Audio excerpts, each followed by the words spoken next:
আচ্ছা, আমি জাস্ট পাইথনের জন্য পাইচার্ম কোড এডিটর ইনস্টল করলাম। এরপর এখন কি করব?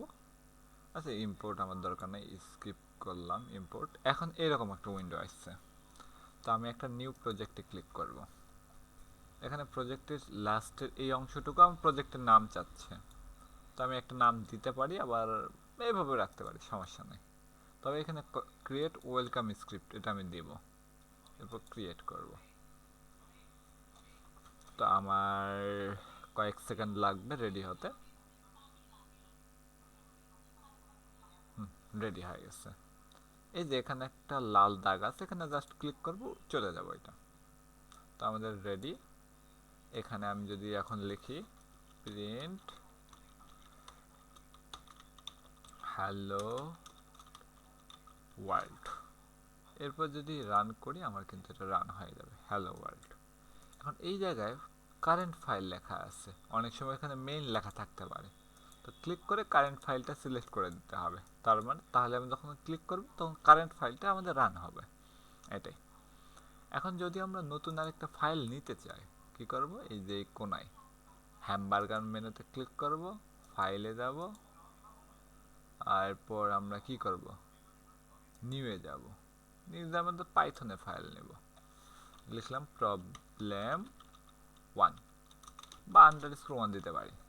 তবে কি আমি সবসময় বলি যে স্পেস দেওয়া যাবে না, স্পেস না দেওয়াটাই ভালো, অনেক সময় ঝামেলা করে বিভিন্ন জায়গায়। তো এন্টার দিলাম, আমাদের প্রবলেম ওয়ান নামে একটা ফাইল চলে আসলো। এখন আবার লিখলাম প্রিন্ট হ্যালো, আচ্ছা এটা এটা না লিখে হ্যালো আর্থ লিখলাম। যে এই যে হ্যালো আর্থ চলে আসছে।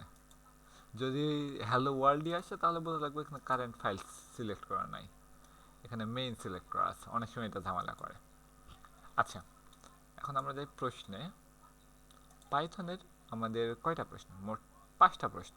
5টার মধ্যে 3টাতে গ্রাফ আছে, আর গ্রাফ তো আমাদেরকে দিবে না। তাহলে প্রথম প্রশ্ন এখানে কি, আমাদের একটা ডেটা মানে কি তৈরি, লিস্ট তৈরি করতে হবে। লিস্ট তৈরি করার জন্য আমরা কি করি? থার্ড ব্র্যাকেট ইউজ করি। যে এক্স নামের একটা ভ্যারিয়েবল তৈরি করব, এটা থার্ড ব্র্যাকেটের মধ্যে এগুলো কমা আকারে সবগুলো ভ্যালু দিয়ে দিব। এরপর প্রশ্নটা হলো find minimum and maximum value. Minimum, তাহলে আমি বললাম যে এক্স ওয়ানটা হবে আমার minimum, min of x, x এর মিনিমাম, আর এক্স টু হচ্ছে ম্যাক্স অফ এক্স, এক্স এর ম্যাক্সিমাম। তাহলে যদি আমি লিখি প্রিন্ট, প্রিন্ট লিখে মিনিমাম কোলন দিলাম, একটা কমা দিলাম, দিয়ে আমি লিখলাম এক্স ওয়ান, কমা দিয়ে লিখতেছি অ্যান্ড ম্যাক্সিমাম, কোলন দিলাম, কমা দিয়ে এক্স টু লিখলাম। এরপর রান করলাম, বলছে মিনিমাম হলো 12 আর ম্যাক্সিমাম হলো 95। একটু ট্রাই করে দেখি, আরেকটা ভ্যালু আমি অ্যাড করি এখানে 134। তাহলে বলতেছে মিনিমাম 12 আর ম্যাক্সিমাম 134। তো এটাকে আমি কত করে, এটাকে 5 করে দিই। তো বলছে মিনিমাম 5, ম্যাক্সিমাম 134। আমি একটু জুম করি। আচ্ছা, জুম হচ্ছে না, সেটিং জুম করে দিই 150%। ওহ, খুব বড় হয়ে যাচ্ছে। ঠিক আছে, তাহলে এরকম এক্স একটা নিলাম, এরপর মিনিমাম ক্যালকুলেট করে ম্যাক্সিমাম ক্যালকুলেট করে প্রিন্ট করে দিলাম। এই যে আমাদের আউটপুট চলে আসলো। এরপর সেকেন্ড প্রশ্নটা কি, solve the quadratic equation. Quadratic equation solve তো আমরা আগেও করছি, তো এখন পাইথনে সলভ করব। তাহলে আমরা নতুন একটা নিয়ে নেই। কি করব?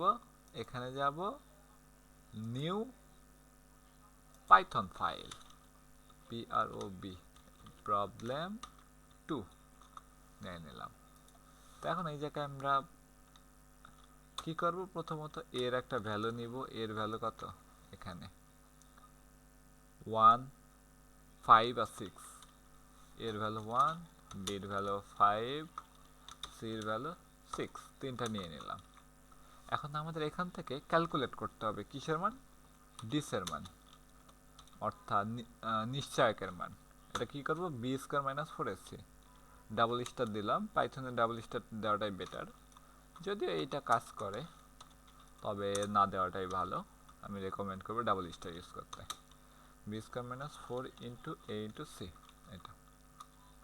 এখন আমরা বলছি যদি ইফ ডিসের ভ্যালুটা লেস দেন 0 হয়, তার মানে কি নেগেটিভ, নেগেটিভ হয়, তাহলে আমাদের x1 কত হবে, ও নো, আমি আসলে ভুল লিখছি, লিখব ইফ দিয়ে ডিসের ভ্যালু যদি লেস দেন 0 হয়, তাহলে একটা কোলন ইউজ করব। এই যে একটু পেটের মধ্যে লিখতেছি, এই যে হালকা একটা স্পেস আছে, এই স্পেস মেনটেন করাটা খুবই জরুরি, খুবই জরুরি, খুবই জরুরি। তাহলে এক্স, আচ্ছা, বা √1 কত হচ্ছে আমাদের, ব্র্যাকেটের মধ্যে minus B plus S Q R T square root of this. তবে স্কোয়ার রুট ডাইরেক্টলি আসে না। আচ্ছা, minus B plus root over B square minus 4ac divide by 2 into A. তো যেহেতু স্কোয়ার রুট ডাইরেক্টলি আসে না, এর জন্য আমাদের কি লাগবে, ম্যাথ ডট নিতে হবে। তাহলে এর জন্য আমাদের কি করতে হবে, ইম্পোর্ট ম্যাথ। কিন্তু সমস্যা হলো, যদি ডিসের ভ্যালুটা আমার নেগেটিভ হয়, তার মানে কি রুটটা আমার কমপ্লেক্স হবে। তাহলে কমপ্লেক্সের জন্য ম্যাথ ডট স্কোয়ার রুট এটা হবে না, ওটার জন্য লাগবে ইম্পোর্ট সি ম্যাথ। আচ্ছা, এমএটিএস c math, import c math নিলাম। তাহলে c math dot square root এটা, আর √2 কত হবে, minus b minus c math dot S Q R T square root of this, এইটা ডিভাইডেড বাই 2 ইন্টু এ। তাহলে হলো। এখন যেহেতু আমার ইফের কাজ শেষ, এখন এই পেট থেকে বের হয়ে আসব। এখন লিখলাম ই এল এস, এলস দেখ কোলন আবার দেব, দিয়ে আবার পেটের মধ্যে লিখবো, কারণ এলসের ভিতরে এটা যদি 0 না হয়, যদি ডিসের ভ্যালুটা 0 থেকে কম না হয়, তার মানে কি আমাদের নর্মাল রুট হবে। √1 কত হবে, minus B plus S Q, আচ্ছা আবার বলতে স্কোয়ার রুট হবে না, math dot S Q R T কত, ডিস ডিভাইডেড বাই কত, 2 ইন্টু এ। আর √2 কত হবে,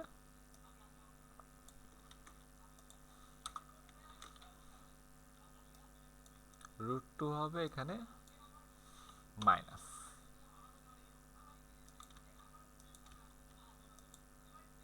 ও অটো কারেক্ট করে দিচ্ছে।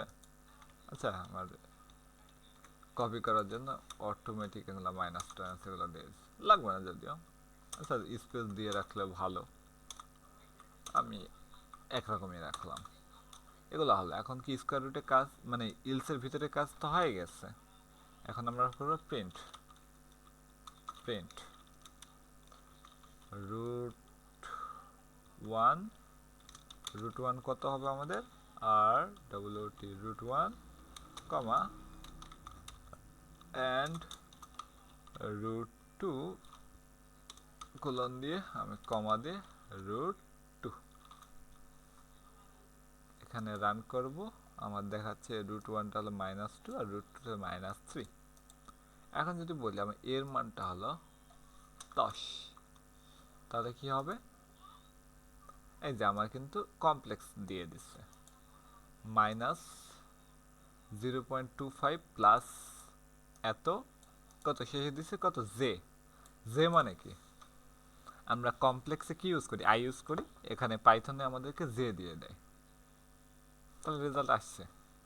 তাহলে 2 নম্বরের অর্ধেক আমার শেষ। সেকেন্ড অর্ধেক কি বলতেছে, কম্পিউট এন ফ্যাক্টোরিয়াল। তো এন ফ্যাক্টোরিয়াল ক্যালকুলেট করার জন্য আমরা কি করব,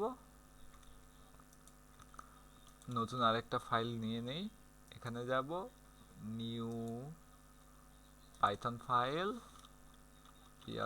প্রবলেম 3। তাহলে প্রথমত আমরা এন এর একটা ভ্যালু নিয়ে নিলাম, ধরে নিলাম আপাতত 5, কারণ 5 ফ্যাক্টোরিয়ালের মান হলে 120 আমার মুখস্থ আছে, ওই জন্য আমি 5 নিলাম।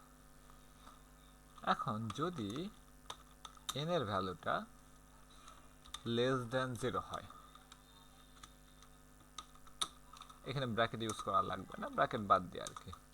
যদি এন এর ভ্যালুটা লেস দেন 0 হয়, তাহলে তার পেটের মধ্যে কি হবে, ফ্যাক্ট, আচ্ছা প্রিন্ট করে দেব factorial of negative number does not exist. নেগেটিভের জন্য ফ্যাক্টোরিয়াল হয় না। আমরা এরপর আরেকটা কন্ডিশন ইউজ করব, ইএলআইএফ, ইলিফ মানে হলো এলস ইফ, এলস ইফ যেটা আমরা ইউজ করি। তো যদি এন ইকুয়াল টু যদি 0 হয়, তাহলে প্রিন্ট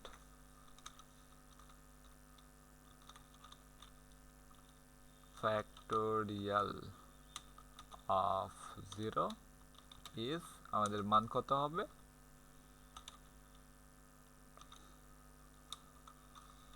ইজ 1 বলে দিলাম। ইএলএস এলস, অর্থাৎ অন্যথায় কি হবে, আমরা একটা ফ্যাক্টোরিয়াল ক্যালকুলেট করব। তাহলে আমরা ফ্যাক্ট এর মান প্রথমত 1 ধরে নেব, এরপর ফর লুপ চালাবো, for I in range, range বলে দিব এখানে 1 থেকে n+1 পর্যন্ত। n+1 পর্যন্ত কেন, কারণ আমাদের লাস্টে ভ্যালুটা আমাদের রেঞ্জের মধ্যে নেয় না, তাহলে 1 থেকে n পর্যন্ত নিয়ে নেবে। আমি আপাতত প্রথমত প্রিন্ট করে দেখি যে মানগুলা প্রিন্ট হচ্ছে কিনা। প্রিন্ট কিসের মান, আয়ের মান। রান করব, কত 1 থেকে 5 পর্যন্ত আসতেছে। যদি আমি 25 দেই, তাহলে কি আসবে, এই যে 1 থেকে আমার 25 পর্যন্ত চলে আসতেছে।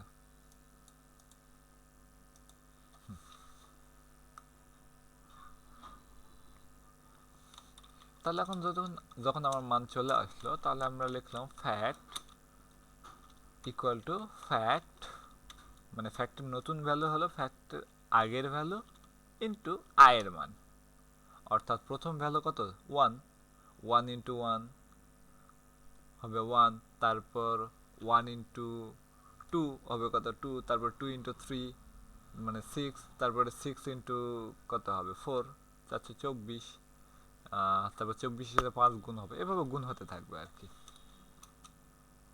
তো এরপর আমাদের কাজ শেষ, এখান থেকে বের হয়ে আসব, যেহেতু বের হয়ে আসলাম তার মানে পেরের মধ্যে থেকে বের হয়ে আসব। এখানে বললাম প্রিন্ট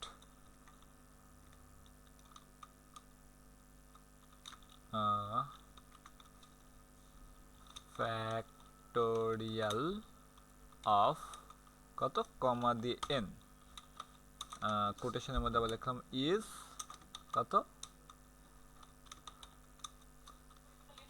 FACT, ফ্যাক্ট, এটা যদি রান করি, ফ্যাক্টোরিয়াল অফ 25 অনেক বড়। ওকে, 5 যদি আমি দেখি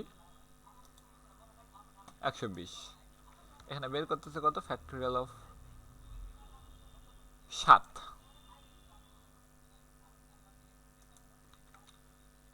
তাহলে x এর n এর মান কত 7 নিয়ে নিলাম, এই যে 50 40 মান কিন্তু মিলে গেছে 50 40। তো এই জায়গায় ইনটু ইকুয়াল টু দিয়ে দেওয়া হয়েছে, তাহলে ওটা আমরা দিতে পারবো, তবে আর এই কাজটা করা যায় না। আমাদের ইনটু ইকুয়াল টু মানে আগে যেটা ছিল ওইটাই আর কি, fact. Into equal to I মানে হলো ফ্যাক্টের নতুন ভ্যালু হবে ফ্যাক্টের আগের ভ্যালু ইনটু আই, এটা। তো পাইথনের মোটামুটি এইটুকুই। Thank you.